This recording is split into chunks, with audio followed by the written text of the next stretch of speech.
Hello everyone, welcome to Target for IQ. Today we are going to start chapter 14 of the CRPC, which is conditions requisite for initiation of proceedings, and the range of this chapter is from section 190 to 199. जो section 190 है, let's talk about this. Section 190 is a very important section. PT में बहुत widely questions पूछते हैं. Question क्या पूछते हैं मैं पहले आपको वो बताती हूँ. क्वेश्चन ये पूछेगा कि मैजिस्ट्रेट कौन कौन से बेसिस है जिन पे किसी भी केस का कॉग्निजेंस ले सकता है. ठीक है, तो इसमें आपको तीन चीज़ें एक्चुअली याद रखनी है. 191A, 191B and 191C. बिल्कुल ऐसे ही याद रखना. 191A, 191B and 191C. ए किसकी बात करता है? कंप्लेंट की बात करता है. बी किसकी बात करता है? पुलिस रिपोर्ट की बात करता है. और सी किसकी बात करता है? इन्फॉर्मेशन की बात करता है. ठीक है, इसका मतलब ये हुआ कि मैजिस्ट्रेट के पास अगर कोई कंप्लेंट आई या पुलिस रिपोर्ट आई या कोई इन्फॉर्मेशन आई रिलेटिंग टू एनी ऑफेंस, तो on the basis of these three any magistrate can take the cognizance. ठीक है, यही मतलब है. बट इसमें दूसरा जो क्वेश्चन बनता है थोड़ा सा ट्रिकी है. मैं बताती हूँ क्या है वो. इसमें यह है कि कौन सा मैजिस्ट्रेट एम्पावर्ड है कॉग्निजेंस लेने के लिए अंडर सेक्शन 190. तो इसमें हमें दो मैजिस्ट्रेट्स का नाम याद रखना है. पहला है जुडिशियल मैजिस्ट्रेट फर्स्ट क्लास. इनके ऊपर कोई भी कंडीशन नहीं है. JMFC प्राइमा फेसी एम्पावर्ड होते हैं अंडर सेक्शन 190 के तहत कॉग्निजेंस लेने के लिए. लेकिन अगर ये ऑप्शन में देता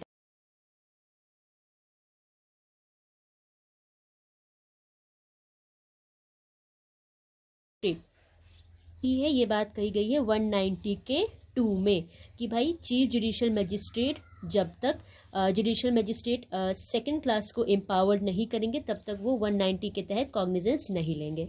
ठीक है, इतनी सी बात है. और इसी जो जो मैंने आपको बता दिया, बस इसमें से आपका पीटी का क्वेश्चन 100% कवर हो जाएगा. और ये याद रहा 190 पे अगर मेंस में क्वेश्चन आया, शॉर्ट नोट आया, तो आप वो भी लिख लोगे.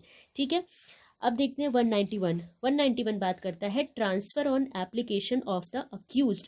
अक्यूज्ड ने एप्लीकेशन लगाई तो उस एप्लीकेशन के बेसिस पे केस का ट्रांसफ़र किया जा रहा है. ठीक है, ऐसे ही याद रख लेना. 190 तो कॉग्निजेंस की बात करता था और 191 ट्रांसफ़र की बात करता है. इसमें एक कंडीशन है. कंडीशन ये है that cognizance is taken on information. ये जो सी पार्ट है 191C, इन्फॉर्मेशन के बेसिस पे दैट पर्टिकुलर केस का कॉग्निजेंस लिया गया. ठीक है, तो इसमें पहला जो काम है कोर्ट का वो ये है कि अक्यूज्ड को ये बताए. ये लिखा है ना, accused shall be informed that he is entitled to have the case inquired and tried by another magistrate. यहाँ पे देखो अनदर मैजिस्ट्रेट टर्म यूज़ किया गया है ना. इसका मतलब ये है कि भाई देखो, ये थी कोर्ट नंबर 1 जहाँ पे इन्फॉर्मेशन गई और मैजिस्ट्रेट ने यहाँ पे कॉग्निजेंस ले लिया. कॉग्निजेंस लेने के बाद इनको ये समझ में आता है कि भाई देखो, हमारा जो जुरिस्डिक्शन है इस केस के अकॉर्डिंग वो जुरिस्डिक्शन लाई नहीं करता, यानी हम कॉम्पिटेंट नहीं है इस केस को ट्राई करने के लिए. तो जाहिर सी बात है कि जो कोर्ट कॉम्पिटेंट होगा उस कोर्ट में वो उस केस को भेज देगा और यही इन्फॉर्मेशन वो अक्यूज को देगा कि अक्यूज भाई साहब you are entitled to have the case inquired और tried by the another magistrate. तो अनदर मैजिस्ट्रेट ये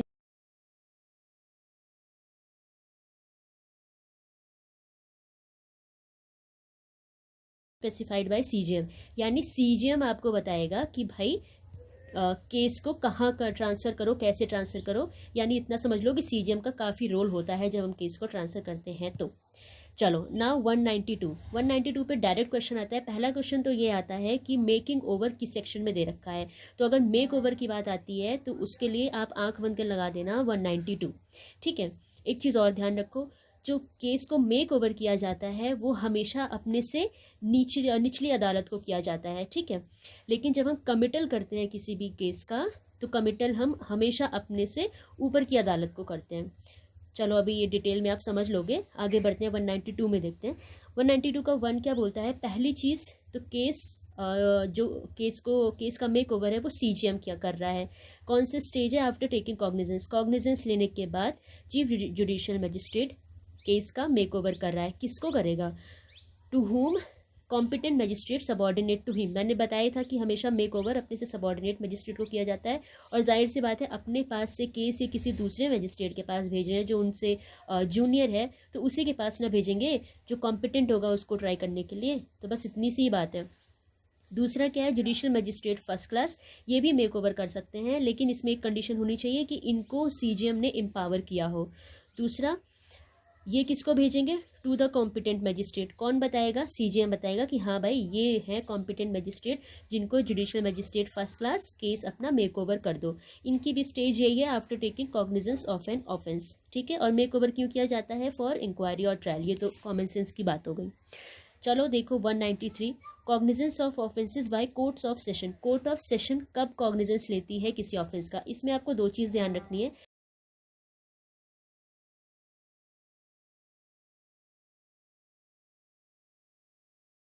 तो फिर कॉग्निजेंस लेगी कब, unless the case is committed to it by a magistrate. Unless उसको केस कमिट कर दिया जाए बाय मजिस्ट्रेट, यानी कोर्ट ऑफ सेशन को हम केस कमिट करेंगे तब जाके वो केस का कॉग्निजेंस लेगी। ठीक है, अदरवाइज ये अपनी ओरिजिनल जुरिस्डिक्शन में किसी भी केस का कॉग्निजेंस नहीं लेती है। सो 193 हमें क्या बता रहा है, 193 that court of session original jurisdiction में केस का कॉग्निजेंस नहीं लेती, और कब लेती है, जब उसको कोई भी केस निचली अदालत से कमिट किया जाता है। बस इतनी सी बात है। चलो 194 क्या बोलता है, एडिशनल एंड असिस्टेंट सेशंस जज to try cases made over to him. यहाँ पे एडिशनल और असिस्टेंट सेशंस जज को केस मेक ओवर किया जा रहा है। तो भाई देखो मैंने क्या बताया, मेकिंग ओवर हमेशा अपने से निचली अदालत को की जाती है। तो अगर एडिशनल एंड असिस्टेंट सेशंस जज को केस मेक ओवर किया गया है तो किसने किया, सेशंस जज ने किया होगा, क्योंकि इन दोनों के ऊपर तो सेशंस जज ही आता है। ठीक है, और दूसरा या तो हाई कोर्ट, इसके ऊपर की अथॉरिटी कौन हो गई, हाई कोर्ट। या तो हाई कोर्ट ये बताए, इनको समझाए कि भाई देखो, और वो भी स्पेशल ऑर्डर के थ्रू, कि आप लोग किसी पर्टिकुलर केस को ट्राई करने के लिए कॉम्पिटेंट हैं या नहीं है। ठीक है, तो दो चीज़ याद रखनी है, क्या याद रखनी है, सेशंस जज और हाई कोर्ट, जब एडिशनल एंड असिस्टेंट सेशंस जज की बात आएगी to try any case made over to them. अब देखो सेक्शन 195। 195 थोड़ा सा लेंदी है और काफ़ी घुमा के है ये सेक्शन, है ना। मैंने आपके लिए इसको सिंप्लीफाई कर दिया है, इसे आप पूरे कंसंट्रेशन के साथ देखिए। जिस तरह से मैं पढ़ाऊंगी इसी सीक्वेंस में देखेंगे तो बहुत इजीली आपको समझ में आ जाएगा, अदरवाइज बेयर एक्ट में तो जलेबी बननी ही है, बननी है। ठीक है, तो चलो स्टार्ट करते हैं 195। पहले तो देखो क्या बोलता है, ये बोलता है prosecution for contempt of lawful authority of public servant. Public servant की lawful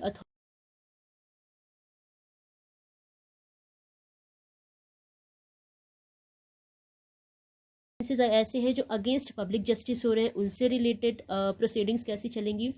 and for offences relating to documents given in evidence. तीसरी क्या चीज़ निकल के आई, डॉक्यूमेंट्स। तो पहली चीज़ ये ध्यान रखना 195 में हमें तीन चीज़ों से डील करना है। पहला, offences related to public servant.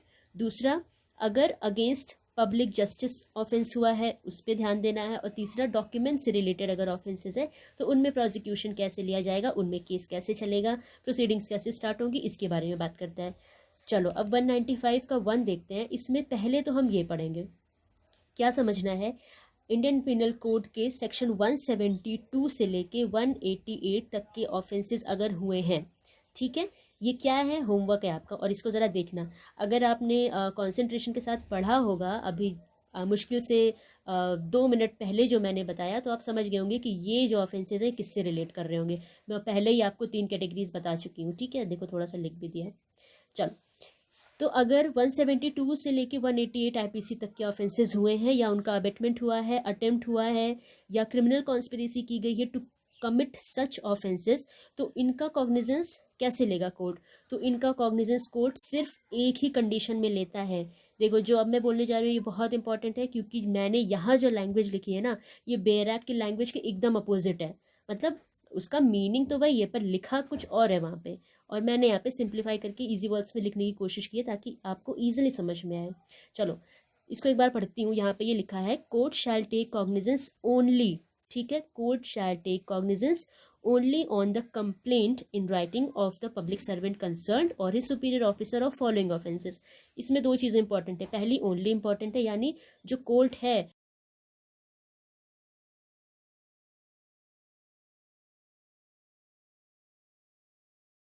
लेगी अदरवाइज कॉग्निजेंस नहीं लेगी। तो भाई किस कंडीशन में, तो बस इसकी एक ही कंडीशन है, इसकी एक कंडीशन है कि भाई जो पब्लिक सर्वेंट है या फिर इसका जो सुपीरियर ऑफिसर है वो कंप्लेंट लिखे इन राइटिंग और उसको कोर्ट के पास भेज दे बस। अगर वो कंप्लेंट नहीं लिखता है, किसी दूसरे माध्यम से जाना चाहता है, तो कोर्ट ऐसे केसेस का कॉग्निजेंस नहीं लेगी। इसीलिए यहाँ पे 190 ये ओनली शब्द यूज़ किया गया है। अब देखो, जब आप 195 का 1 पढ़ना तो उसके बाद डायरेक्ट आप सबसेक्शन 2 पढ़ लेना। बेयर एक्ट में तो सीक्वेंस दूसरा है, बट मैंने यहाँ पे सबसेक्शन 2 रखा है पहले, इसी तरह से पढ़ना आप। देखो अब सबसेक्शन 2 क्या बोलता है कि complaint made by public servant, जो पब्लिक सर्वेंट था उसने कंप्लेंट बना दी, ठीक है। तो जो उसके सुपीरियर ऑफिसर है वो क्या करेंगे, वो ऑर्डर कर सकते हैं। पहली चीज़ देखो, विड्रॉल ऑफ कंप्लेंट का ऑर्डर करेंगे। कंप्लेंट जो उन्होंने बनाई थी बोलेंगे कि ये कंप्लेंट आप वापस ले लो, ठीक है। और send copy of order to court, ये जो ऑर्डर की कॉपी थी इसको कोर्ट को भेज देंगे। और कॉपी कोर्ट ने जब रिसीव कर ली तो उसके बाद no further proceedings on the complaint, तो उस कंप्लेंट पे कोई भी फर्दर प्रोसीडिंग्स नहीं होगी, ठीक है। ध्यान रखना, पहली चीज़ तो है कंप्लेंट विदड्रॉ करने की बात जा रही है। तो आपके दिमाग में ये भी आ रहा होगा कि कंप्लेंट क्यों विदड्रॉ कर रहे हैं, नहीं विदड्रॉ करते हैं। तो हाँ बिल्कुल सही बात है, ना विदड्रॉ करने का भी एक ग्राउंड है, वो ये है कि अगर जो कोर्ट ऑफ फर्स्ट इंस्टेंस है यानी सबसे पहले केस जहाँ पे गया था, अगर वहाँ पे जो ट्रायल चल रहा था वो कंक्लूड हो जाता है, तो ऐसी सिचुएशन में विड्रॉ करने का ऑर्डर जो सुपीरियर ऑफिसर है वो नहीं करेगा। अदरवाइज वो अगर चाहे, मान लो इसका कहने का मतलब है कि अगर ट्रायल कंप्लीट नहीं हुआ है, कंक्लूड नहीं हुआ है, तो ये सुपीरियर ऑफिसर कंप्लेंट को विड्रॉ करने की भी बात कर सकता है कि भाई इसको विड्रॉ करो। यानी कुछ भी हो सकता है ना, ऐसे कोई ग्राउंड्स रहे हो, कुछ सिचुएशंस ऐसे रही हो कि वो जो कंप्लेंट है वो बहुत ज़्यादा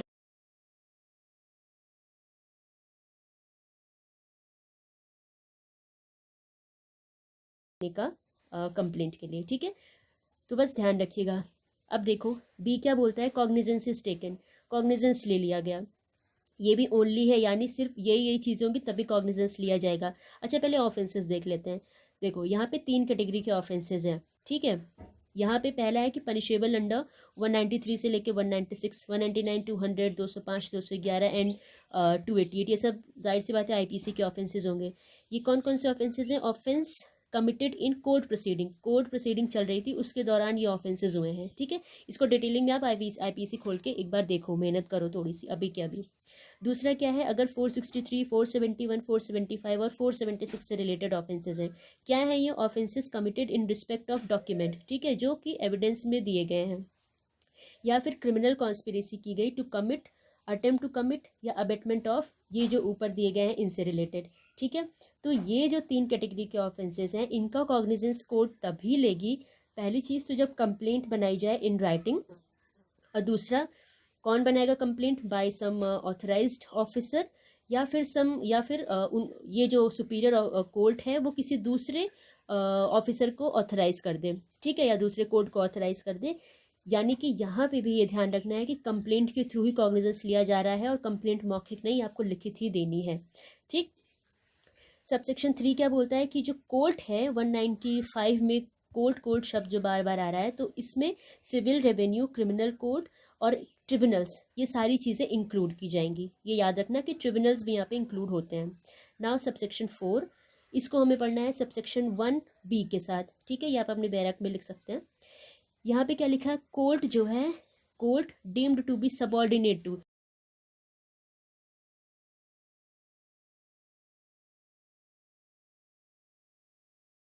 ordinarily lie from the appellable decrees, sentences of former court। और यहाँ पे जो सिविल कोर्ट है उसके बारे में क्या कहा है, no appeal lies from whose decrees, ऐसी सिविल कोर्ट जिसकी उसने जो डिक्री पास की गई है उससे कोई अपील लाई ही नहीं करती है, किसको, to the principal court having original civil jurisdiction. तो ये कौन सा प्रिंसिपल कोर्ट है, जिसको ओरिजिनल सिविल जुरिस्डिक्शन है, within whose jurisdiction such civil court is situated, ठीक है। तो यहाँ पे सबऑर्डिनेट ये कोर्ट्स है जिनके subordinate that particular court would be, ठीक है। ये थोड़ा सा घुमा के है, इसको आप कई बार रीड करेंगे तो समझ में आ जाएगा। अच्छा देखो यहाँ पे 2 प्रोवाइजोज भी दे रखे हैं। पहला प्रोवाइजो ये क्या कहता है, अगर मान लो appeal lies to more than 1 court, appeal ऐसी है जो एक से ज़्यादा कोर्ट्स में की जा सकती है, तो जो अपीलेट कोर्ट होगी ऑफ इन्फीरियर जुरिस्डिक्शन, ये जो कोर्ट है अपीलेट कोर्ट है बट ये इन्फीरियर जुरिस्डिक्शन की है, it shall be the court to which such court shall be deemed to be subordinate. ठीक है, यानी कि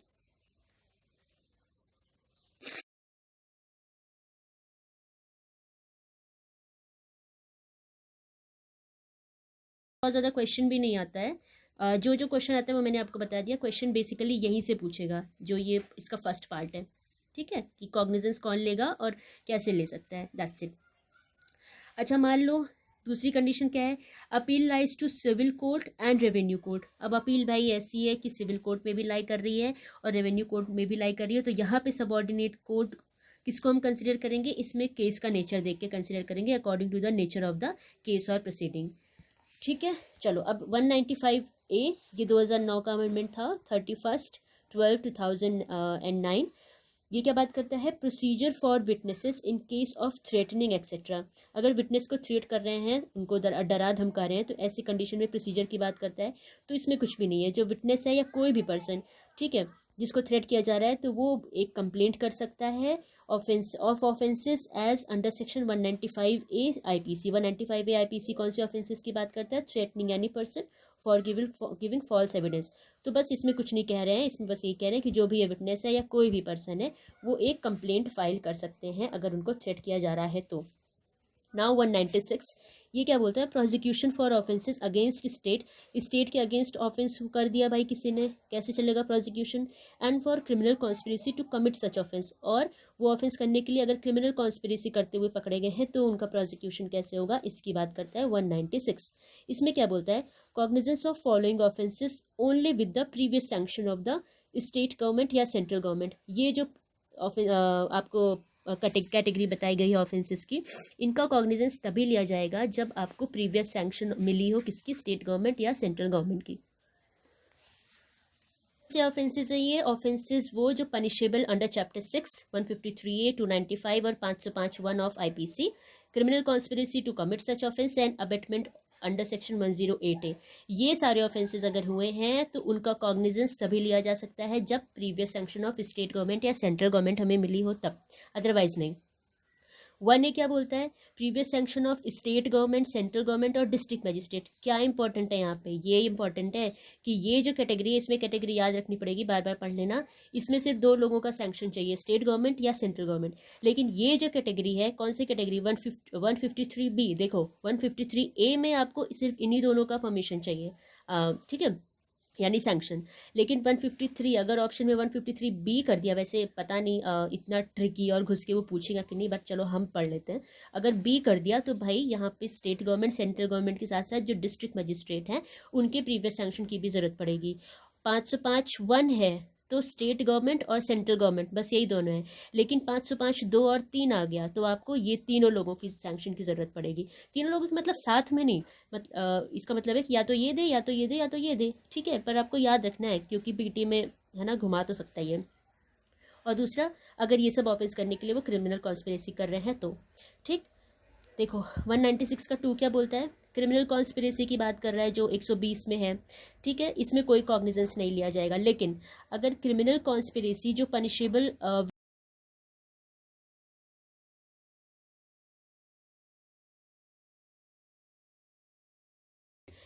या फिर डिस्ट्रिक्ट मजिस्ट्रेट की इंपॉर्टेंट हो जाती है, जो कि हम राइटिंग में लेंगे, ठीक है, to the initiation of the proceedings, ठीक है। प्रोवाइजो क्या बोलता है, नो कंसेंट रिक्वायर्ड। किस कंडीशन में कंसेंट नहीं रिक्वायर है, अगर criminal conspiracy under section 195 cover हो रही है तो, यानी 195 का जो ऑफेंस है उसके लिए अगर क्रिमिनल कॉन्स्पिरेसी करते हैं तो कोई भी कंसेंट की रिक्वायरमेंट नहीं है, ठीक है। चलो सब सेक्शन 3 क्या बोलता है, बिफोर गिविंग कंसेंट, कंसेंट देने से पहले क्या ऑर्डर किया जाएगा, प्रिलिमिनरी इन्वेस्टिगेशन का। कंसेंट देने से पहले प्रिलिमिनरी इन्वेस्टिगेशन का ऑर्डर किया जा सकता है। कौन ऑर्डर कर रहा है, by police officer not below the rank of inspector, यानी जो पुलिस ऑफिसर इंस्पेक्टर के नीचे हैं वो तो नहीं देंगे, जो इनके ऊपर हैं वही ऑर्डर दे सकते हैं किस चीज़ का, प्रिलिमिनरी इन्वेस्टिगेशन का कंसेंट देने से पहले। और जब वो ऐसा करेंगे तो वो उनके पास सारे पावर्स होंगे जो कि इन्वेस्टिगेटिंग ऑफिसर के पास होते हैं, जैसा कि 155(3) में बताया गया है। ठीक है, तो दिस वाज ऑल। देखो ये थोड़ा लेंदी है, इसलिए जल्दी जल्दी पढ़ेंगे, बट टुकड़ों में पढ़ेंगे, कवर हम सारी चीज़ें करेंगे। तो आप साथ में बने रहिए और मिलते हैं आगे के लेक्चर में फर्दर सेक्शंस के साथ। ठीक है, so keep watching and thank you so much for watching today's lecture.